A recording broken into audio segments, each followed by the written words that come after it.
Hey, what's up guys? This is going to be a video for the absolute beginner in Ableton. I think I'm going to call it your first 20 minutes, 10 minutes, 30 minutes in Ableton Live. So this is what it'll look like when you first start it up. Never mind the red outline of these boxes, don't worry about it, that's my push. You should have something like this. So what you want to do right off the bat, go to Preferences, go to Audio, and make sure you have your interface selected, and make sure you have sound by doing this. And we have sound, which is needed. So we'll close that. So we'll have this screen usually. You can change it. One rule about this video is I'm not going to use any shortcuts. I'm going to be simply right-clicking and explaining as I go. So this is the session view. We click up here, or press tab. We'll click. You get the arrangement view. This is the view we're going to be looking at and how we're going to get started. This is where I recommend you learn and figure some stuff out. So this is the timeline, and you know how you make music in a linear fashion, obviously, and there's a little time imprint down here. To zoom in, you select this little black bar, and this little microscope kind of appears, and you can drag and move it in and out. You can also look down here, right next to my KRK. It's a 1-to-1. So what that means is if you zoom in, each one of these is a bar, right? And a bar is 4 quarters, right? So a bar is usually where you start. So you want to make sure it's 1-to-1, and the grid automatically adjusts to snap to 1 bar. So it's 1-to-1. We can right click and change it to 1 bar, so it will, no matter what we're doing, always display 1 bar. We can select 8 bars for easier arrangement. You can only select 8 bars, and so 16 bars, then 16 if you're a DJ, you know what I'm talking about. 16, 16, 16. That's how you make most forms of dance music and techno. That's how you make things mixable. There's also narrow, which is where I like to keep it, so I don't have to keep on switching around.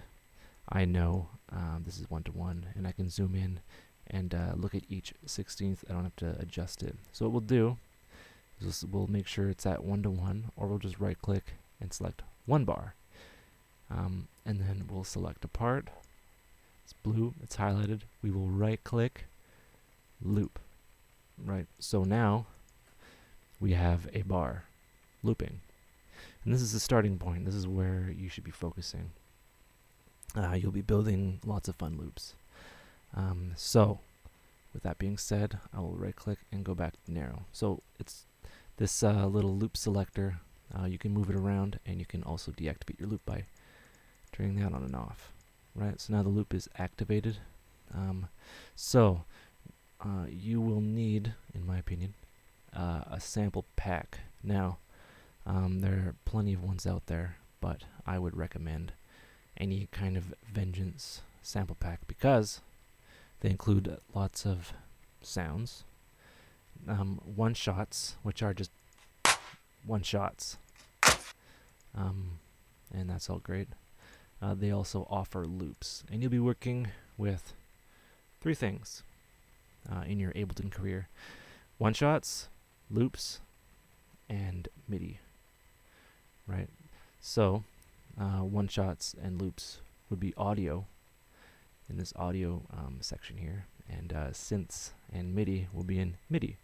MIDI can control a lot of things. It can control drum rack, it can control soft synth, it can be outputted to control hardware synths, and lots of fun can be had. So we're going to start with a 4 to the floor type of thing. We will have our kick drum here, and we should be able to click on it and hear it. Right? Okay, that's the kick drum, ladies and gentlemen. We will drop it down there, and there we have it. We have 1 kick in our loop. So where do kicks usually lay? They lay on quarters. So we're going to right click, select quarter, right? We will copy, paste, copy, paste, copy, paste. or you can Control C, and then V, B, B, right? So now we have our first loop, simple kick. Right? That's our loop. Hooray! So, we want to kind of make that a little faster, and house music is around 128, 127, 129. So, where do we see that? Up here, there is a BPM marker, and this is how you make the track go faster or slower. So, Moobaton and stuff be 110, hard dance will be 140, hardcore 170, speedcore way up there. You'll notice that our sounds are kind of moving around. That's because they have a start point on the grid here. And mind you, this is a timeline. Keep that in your head. So I want to set this to 128 by dragging up or down, or I can type it in. So now it's playing at 128. And that's super fun. So I want to add more audio. So how do I do that? Well, it's very easy. You right click on the side here, right here, insert audio track. Bam. Alright, so we have another audio track. What can we put there? Okay, well, let's find a clap, because a clap happens every half of a bar. So, find a clap. Perfect. We'll move that over. We will copy and then paste. So now we have kick and clap. So, maybe I want to move some stuff around. So, what I'll do is I'll go to narrow, so I can really zoom in there. So this is an adaptive grid function. You'll notice the more I zoom in, the more grids there are. So now it's at 1 2/56 of a bar, right? You'll notice that this clap starts here, but there's a bit of a pre-clap sound before it, right? So what I can do is I can just manipulate audio by dragging it over, and then bam, right? Zoom out. So now I have like a better sounding kind of clap, and the clap starts a little bit before the kick, and that sounds a bit more natural. So what I'll do is I will cut or delete. So what I'll do now is I want to copy this over, and we're going to do something called duplicate, which is right click, duplicate, or Control D. Bam, right? So now we have our clap, but that has continuity. So now we have our Techno Viking song, right? And that's very cool. So let's work with a loop now. Working with loops in Ableton is very nice. We'll just pick the first one. Very cool. We don't even need to sometimes create a new audio track. What we can do is we can drag it down here, and it will automatically add a new audio track. If we drag something right here, drop files and devices here. Very cool. So what you'll notice is it's a little long, right? And we can shorten that by just dragging the end and then setting that there. Also very cool. Let's take a listen.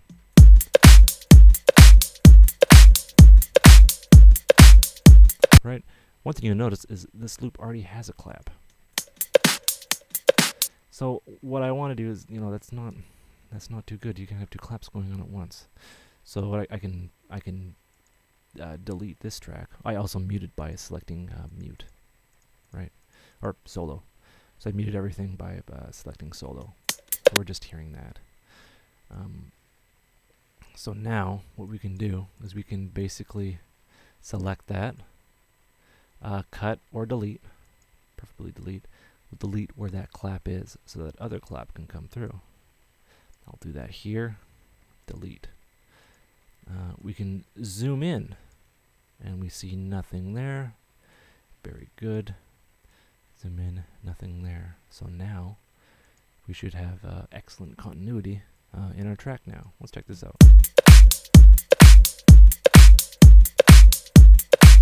Something's wrong with that kick, and I don't really like how it sounds. So what Ableton does is it prevents clicking in sounds that have they start off with a velocity of its wave above or below 0. That's how you get popping. And Ableton prevents this by adding fades. So what we'll do for this kick, you'll notice, we'll zoom in here, we'll look at the waveform. you'll notice that there's no attack there, which is weird. It sounded different in its sample-y folder thing, right? We have it punchy there, not so punchy there. I soloed it again. So what we'll do is we'll right-click, show fades. Now what that does is this is like a volume automation. This is one of the first automations you should be doing. You can drag it like that to fade it up, right? And that could be done in some respects, but we want that snappy kick in there. So what we'll do is we'll drag that over. Bam. So now we have that attack in there, which is really cool.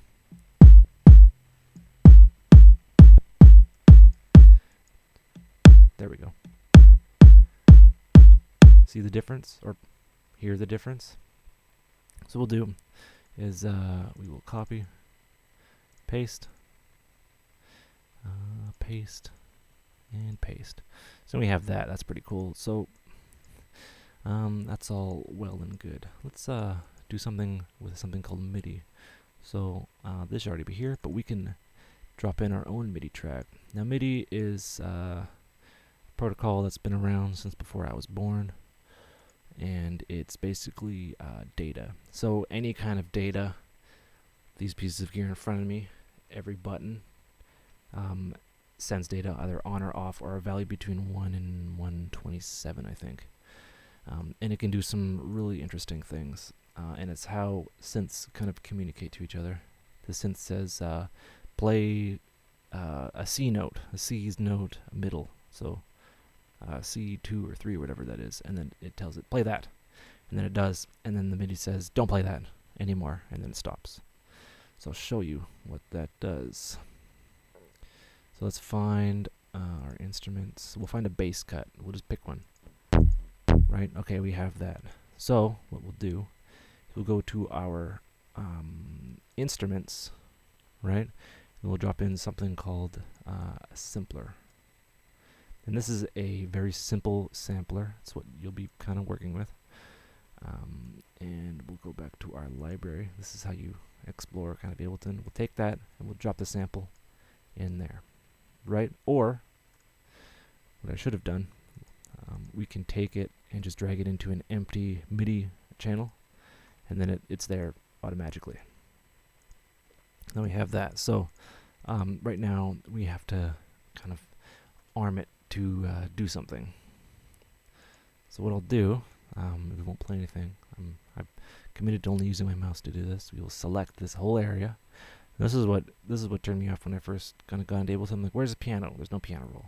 It's right here. You have to just create it. So we're going to select our 1 bar loop here. Right click. Insert MIDI clip. Very easy. So now there's MIDI here. How do you edit it? Well, it's down here. So how Ableton has everything worked out is there's 2 types of channels. There's an audio channel, which is just audio. You click on the audio, and you can edit the audio, transpose up and down, make it high quality, load it into RAM, do whatever. We can move it around, do some crazy stuff. We can start and stop, and it's very easy to edit your sample, or clip as they call it. Or you have your MIDI, and what happens, you select this channel, and then you select your MIDI, and then you can edit your MIDI. And each channel has its own kind of effects section. Right now the instrument is in the effects section, but you know, these don't necessarily have effects, but we'll drop them in later. So we have our bass here, and I want to make it an offbeat bass. So we select our little piano here, and we can be like, so let's just put it C3. We'll click on our little draw icon here, and then I'll just drop it here. We'll unclick our draw icon, or press B. I'll just like move that over to here. So I'll play it. I'll unsolo it, and I'll solo this again. A little quiet. What we can do is we can boost the volume in the actual sampler, or yeah, just bring it up to 0. So that's not happening on the offbeat. So just like the main the session view, we can actually right click in the MIDI box. By clicking on it, you can edit it. You can click on anything and edit anything handles it all the same. So we'll right click and we'll go eighth, right? So now it's at eighth, and it snaps to eighth. So we're making basically an offbeat kind of bass here. And we can go up, and then we can go down, oops, and then up. So who knows what this will sound like? Let's check it out.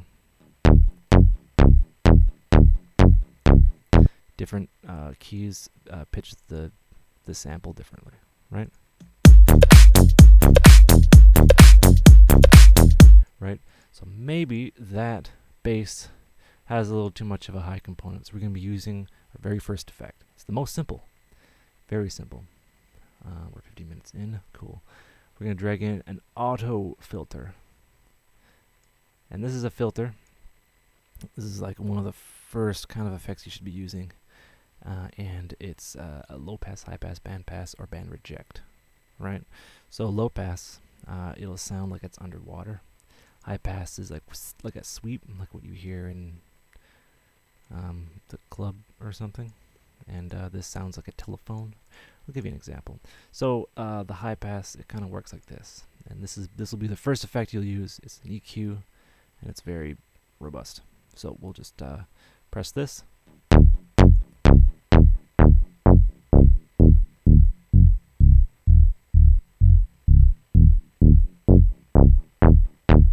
So that is a low pass filter. We have a high pass filter.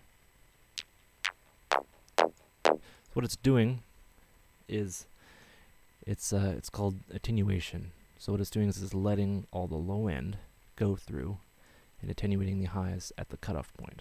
So nothing but the low is coming through. There's an effect like this on the DGM 800, and then the high pass. So all the lows are gone and just the highs are left. Right, then we have our a low pass and a high. Think of this as a low pass and a high pass put together. So it sounds like you're on a phone, right? And band reject, it does kind of the opposite. It just nudges out a certain frequency, which can be used to a great effect. But we're going to be using the auto filter, because I don't want those highs to be coming through all the time. Right, so we want to make our groovy beat a little more groovy. So now we're going to be using real-time effects. We're using an LFO on our filter here. And don't be afraid, it's not that complicated. So the shape I want the filter to be open and then close on predetermined at our BPM. So what I'll do is I'll select a shape. We have our saw down, so I want that motion down as it goes. And you can hear it now. We'll turn up the amount. We'll make the phase at 0. We don't need any crazy stuff. And I want it set to eighths. Eighths. You'll recognize this type of sound.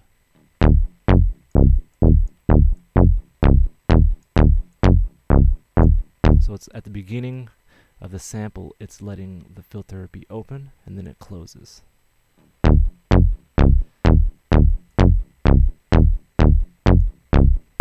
On eighths, right? So without the LFO amount up, and it makes it sound a little bit interesting. And I can adjust the amount. So now we'll play it in context with the rest of the track.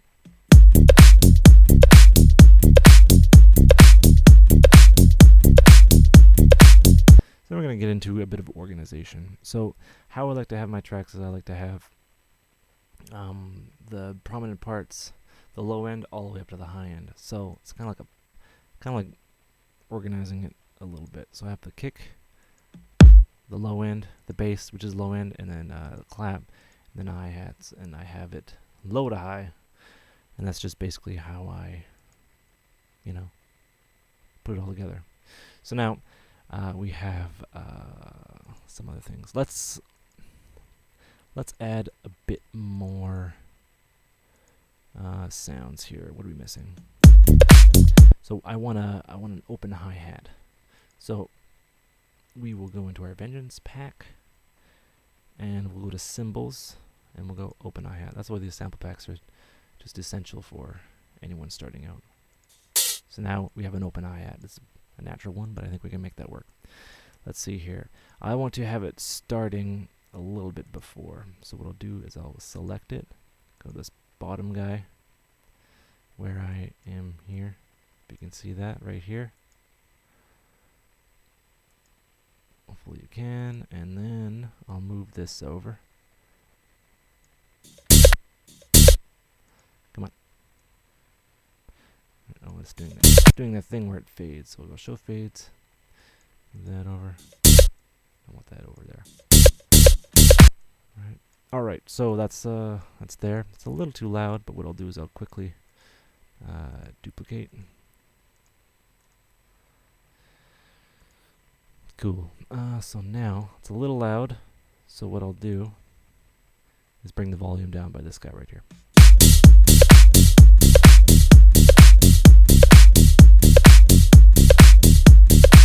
And maybe I want to take these two guys. So this is the only way I can solo both of them. I hold Shift and I click S and S. This is the only way I can solo both of them. I apologize. So now I'll turn that off. So I want to pan this one a little bit left, pan this one a little bit right.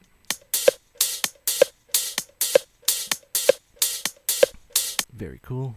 And I have my clap here. That should stay about center. And my bass center, and then kick center.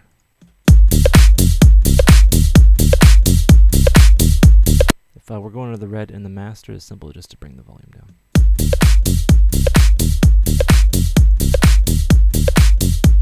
So now what I'll do is I will add more to the bass by doing that. Just doing that, see how that sounds. Right, that's all well and good. I'll hold Control, and I'll solo both of those guys. So now we have a frequency conflict. There's too many things going on low end at the same time. So the easiest way to solve that is something called sidechaining, and that will be the next effect you'll be using. So we'll drag this to the end of our effects rack here. It's very simple. So basically we want the kick, which is channel 2, to be affecting the gain reduction of our bass. And channel dose. So what we'll do is we will solo our bass. So now we have channel 2 coming in. So we'll bring the threshold down. Just the threshold, don't worry about anything else.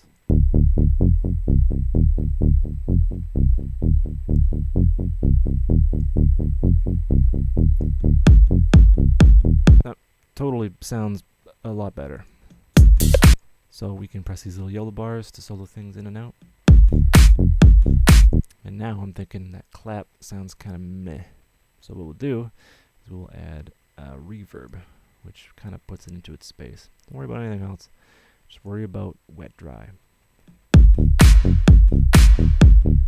Alright, so how this works is 0% wet is just the original signal going through. Right, 50% is half the reverb and then half the original signal. And then 100% is the whole reverberated signal. Right, so it's a mixture of all these. So basically 20, 25.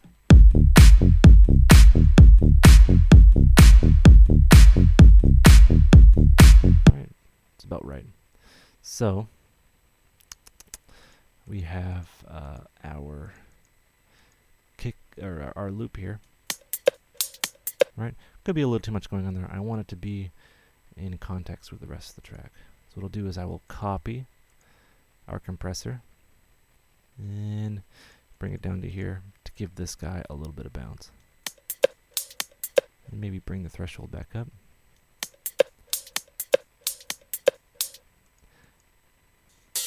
Now I want these hi-hats to be a bit more lively. So I'll add a delay, simple delay right here. Bam. And the same wet dry still applies. right? So it's like it bounces around, which adds a great effect. And I will add the same side chain to this guy. So now what I want to do is I want to kind of finalize my loop and put it in context with the track. When you're starting out, you should always start with just building loops. So how do you build a loop? And how do you turn these into loops you can easily work with? That's what I should say. So what you should always do is just select everything, including the MIDI, right-click, consolidate. What that does is it turns it all into one big file. It's a little bit destructive, but it's fine. Make sure your fades are okay on your kick. And you can go back to your editor and you can see, oh cool, yeah, all my everything is there, right? It's all one cohesive thing and it's all at 128. Then you can press this little button, beep, the loop button, which is a very fun button.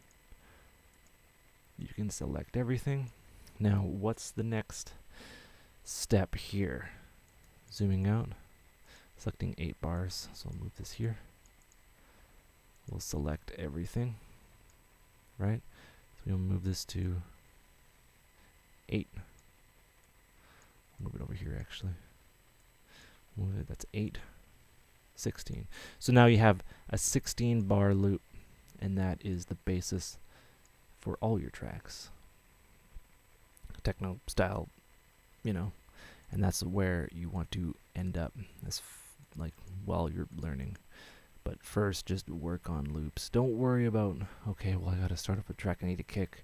And then, okay, well, what happens here at the bass? No, you just work on the main part of your loop first. And there's no limit to how many layers you need. And it's been 27 minutes. I'll just say your first half an hour in Ableton Live 9. That's what I'll call it. So, more or less 3 minutes. All right, everyone, take care, like, subscribe, and have a good one.